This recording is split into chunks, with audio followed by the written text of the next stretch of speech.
Hello everyone, welcome to the first Sako Masterclass video with Dr. Pink. Today we're going to be going over mastering the basics of the Sako so that you can use it in actual high-level play. So I've been requested to make this series on YouTube. I normally only put these on TikTok because people felt these videos were informative. So the overall goal of these videos is not just to tell you how to do these things, but to actually give you instructions how to do them and practice it so that you can incorporate into high-level gameplay. I see so many Sako videos where, unfortunately, they go over nice tips, but if you're really planning to use those tips against sweats like myself or people at my level, you're going to have to know more than just those tips and how to incorporate those into your gameplay. So, this video will go over three things. First, we're going to go over the reload. Second, we're going to go over how to aim, and then that's aiming with your dominant eye. And third, we're going to go over the actual practice you're going to have to do to get to where you can incorporate this into high-level play. So right first, going into the reload.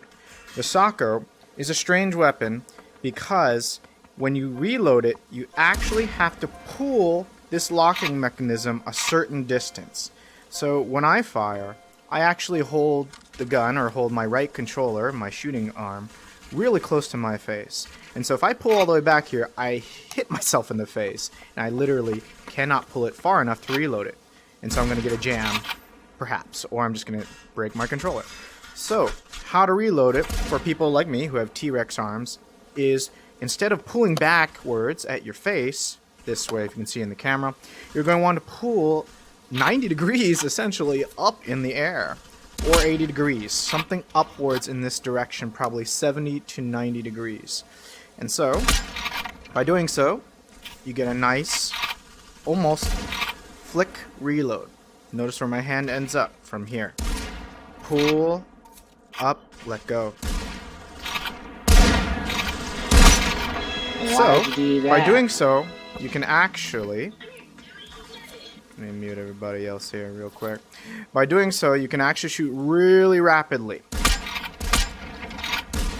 Now speed it up here. Now, how to reload rapidly is to fire and start the reload before you see the damage register on the target. So I'm going to fire. I actually started my pool before I even saw the number, particularly since it's laggy in this server. So just keep pulling. It's essentially once you click the trigger, you're already starting your left arm or your right arm, depending on which side you're shooting at, to initiate the reload. And thus you can rapid fire. However, the purpose of the Sako is not to fire the bullets rapidly, honestly. You need precision shots. Your shots need to stick. Because unlike the shooting range, you're unlikely ever going to end up in the case where you have 200 bullets like I do now. Usually you're only going to have 10, 15 bullets unless you're really winning the game or something. So, instead of just firing rapidly and just, hitting maybe 50% of your shots, you really need to be hitting like 80 to 90% of your shots. Make that ammo worthwhile and effective when you have it. So, the unfortunate thing is, to build off of that, is there's usually not enough sniper ammo on a team for 2 snipers or 3 snipers. Thus, you better use that ammo well. So, what you have to do now is the aim, and this is perhaps the most important tip I'm going to give you in terms of tips for how to shoot the Sako. So, since the Sako is an aim down sight weapon, ADS weapon, you're always aiming down the sights when you fire.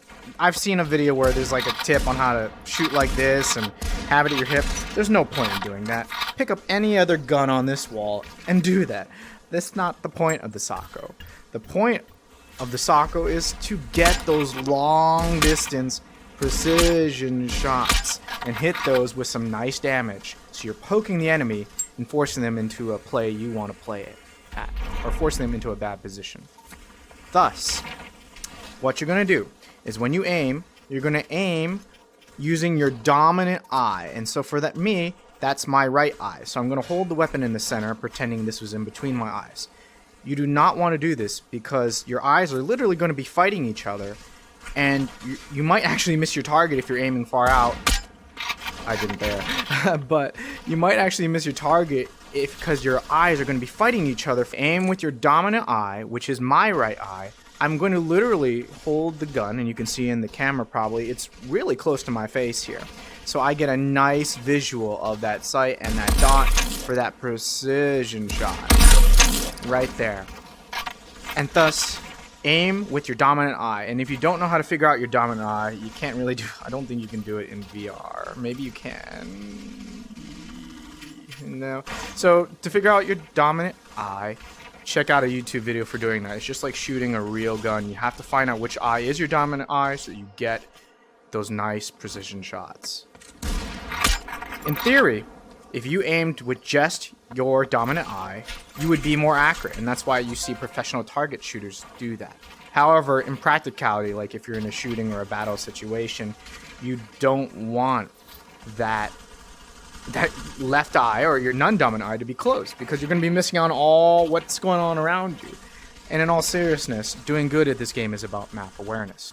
Thus, trick 2 is aim down the sight using your dominant eye, and make sure you register that dot on the target before you take the shot.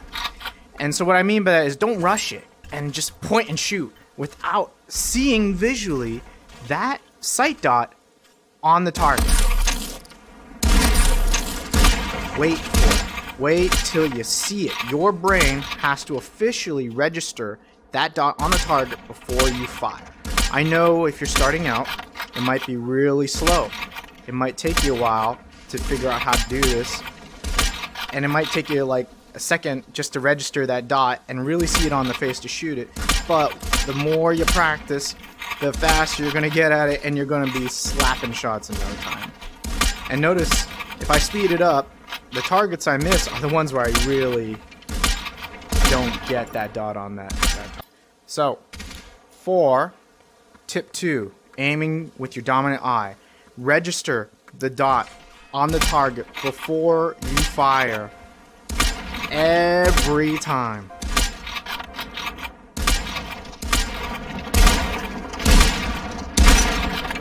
Now, don't worry about speed. Just register that dot. And I'm actually going for the heads because I'm much more familiar with this. But make sure I'm visually and cognitively processing that dot on the target. Okay? So that's aiming down sight with your dominant eye. Now, tip 3, how do you get to the point where you can actually use this gun in a game in high level play?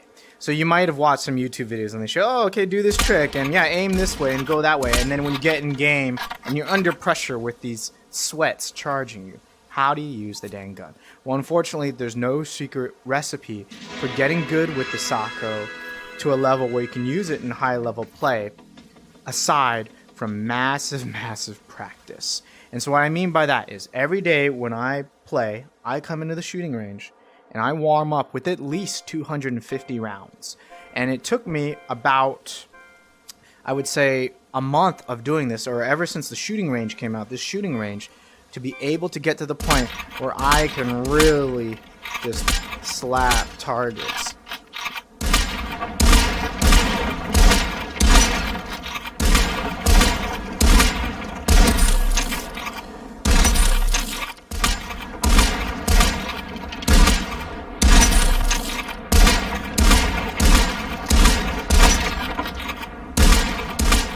It might look like I'm kind of just rapid firing, but I guarantee you that for each shot, I'm actually visualizing that dot on the target and recognizing it before I fire for a nice precision shot.